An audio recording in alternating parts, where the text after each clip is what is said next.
মানব জাতিকে অর্থাৎ সর্বপ্রথম মানব হযরত আদম আলাইহিসসালাম এবং তার স্ত্রী হাওয়া আলাইহিসসালামকে যখন পৃথিবীতে পাঠানো হয়, সেই সময় আল্লাহ রব্বুল আলামিন এই মানব জাতিকে উদ্দেশ্য করে যা বলেছিলেন সেই বিষয়কে আপনাদের মাঝে উপস্থাপন করা এবং আমাদের জন্য আমাদেরকে যে সেই সময় দুনিয়াতে পাঠালেন এবং কেন সৃষ্টি করলেন, কেন পৃথিবীতে পাঠিয়ে দিলেন এবং আমাদের কর্তব্য কী, এই বিষয়কে সামনে রেখে সংক্ষিপ্তভাবে আলোচনা করব ইনশাআল্লাহ।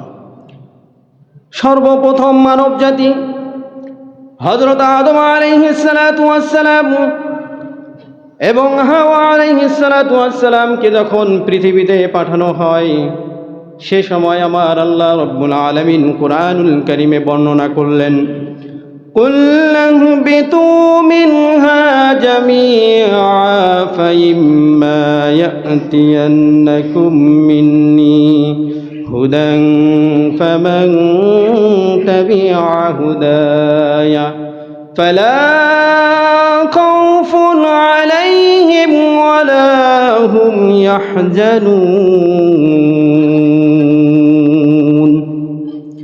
আল্লাহ সুবহানাহু ওয়া তাআলা বললেন, আমি হুকুম করলাম তোমরা সবাই নিচে নেমে যাও। কে বললেন? আল্লাহ রাব্বুল আলামিন বললেন তোমরা সবাই নিচে নেমে যাও।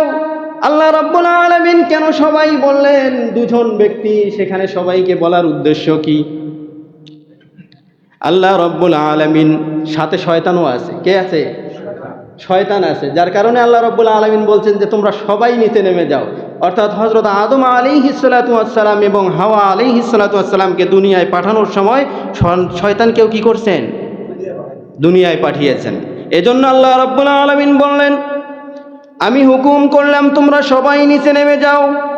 অতঃপর যদি তোমাদের নিকট আমার পক্ষ থেকে হেদায়া পৌঁছে যায়, কি পৌঁছে যায়?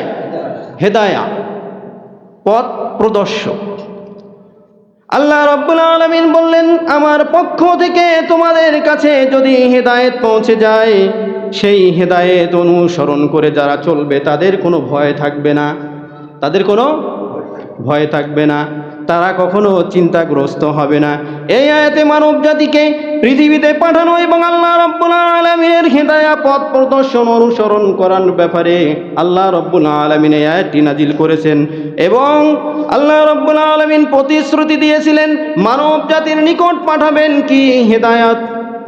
মানব জাতির নিকটে হেদায়েত পাঠাবেন, আর সেই হেদায়েত যারা অনুসরণ করবে, সেই হেদায়েত নিয়ে যারা চলবে, সেই হেদায়েতের কথা নিয়ে যারা চলবে, তারা কি হবে?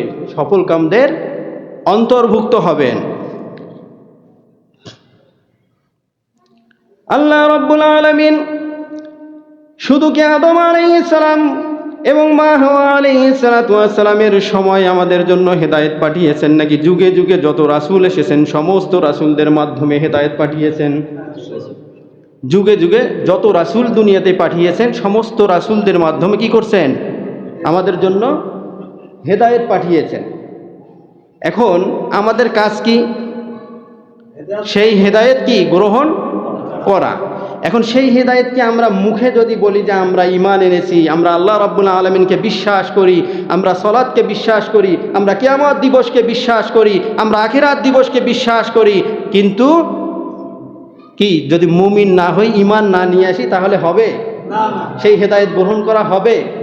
আল্লাহ রাব্বুল আলামিন এই হেদায়েত যুগে যুগে যত রাসূল পৃথিবীতে প্রেরণ করেছেন সমস্ত রাসূলদের মাধ্যমে আল্লাহ রাব্বুল আলামিন হেদায়েত পাঠিয়েছেন।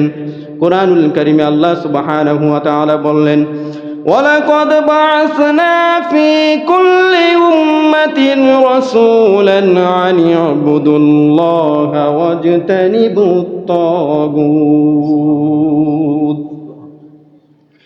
আল্লাহ রাব্বুল আলামিন বললেন, আমি প্রত্যেক উম্মতের কাছে মর্মে রাসূল পাঠিয়েছি এই নির্দেশ দেওয়ার জন্য যে তোমরা আল্লাহর ইবাদত করো আর তাগুত আল্লাহদ্রোহী শক্তি যারা আছে তাদের থেকে দূরে থাকো। তাগুত কারা?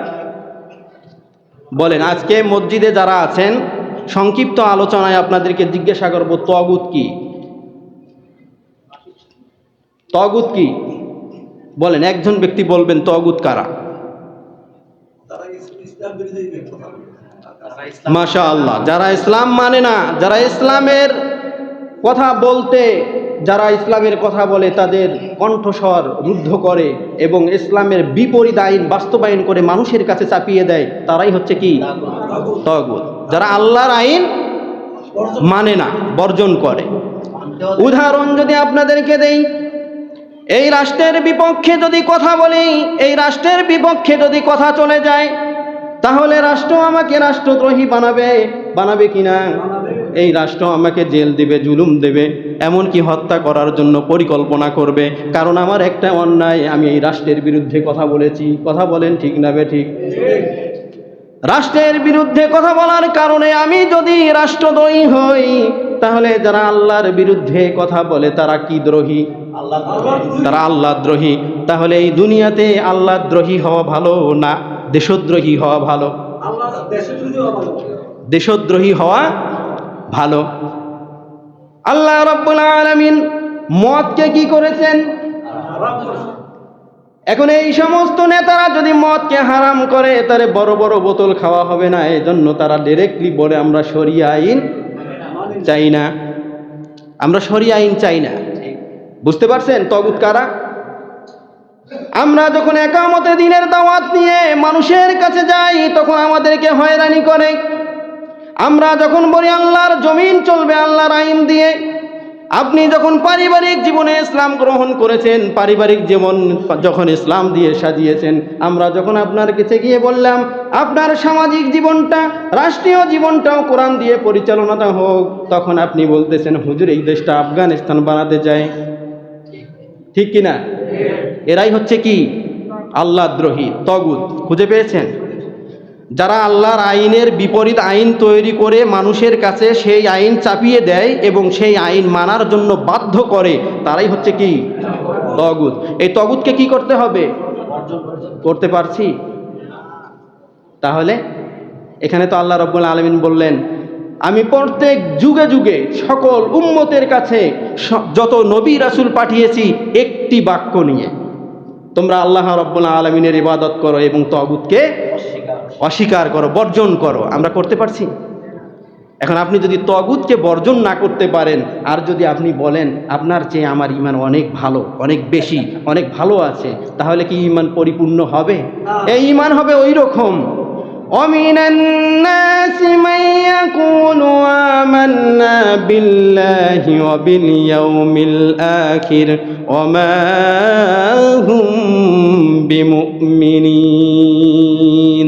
আল্লাহ রাব্বুল আলামিন বললেন তোমাদের মাঝে অনেকগুলো লোক আছে যারা বলে আমরা আল্লাহ রাব্বুল আলামিনের প্রতি ঈমান নিয়ে এসেছি, আমরা আখিরাত দিবসকে বিশ্বাস করি, আমরা কিয়ামত দিবসকে বিশ্বাস করি, কিন্তু তারা মুমিন নয়। কে বললেন?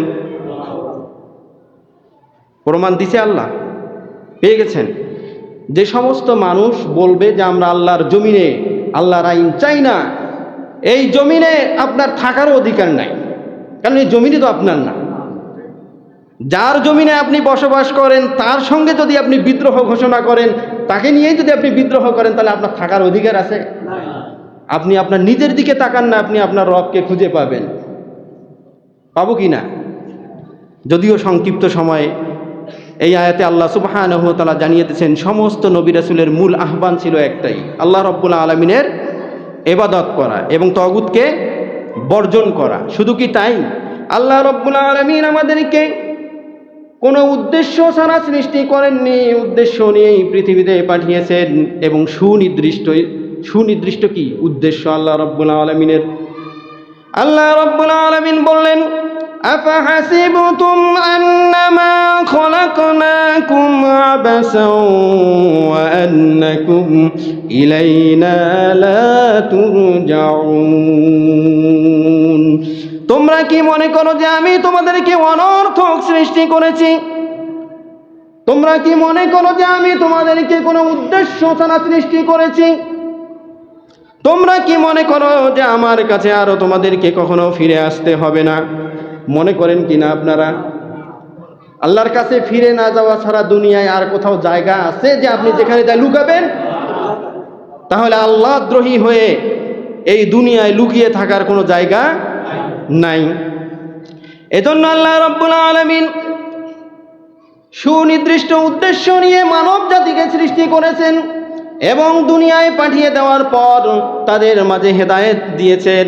যুগে যুগে নবী যত নবী এসেছেন সমস্ত নবীর কাজ ছিল প্রত্যেক উম্মতের কাছে আল্লাহ রাব্বুল আলামিনের দাওয়াত পৌঁছিয়ে দেওয়া, তা হচ্ছে আল্লাহ রাব্বুল আলামিনের ইবাদত করা এবং আল্লাহর বিরুদ্ধে যারা বসবাস করে, আল্লাহর বিরুদ্ধে যারা আইন রচনা করে, আল্লাহর বিরুদ্ধে যারা কলম চালায় তাদেরকে অস্বীকার করা।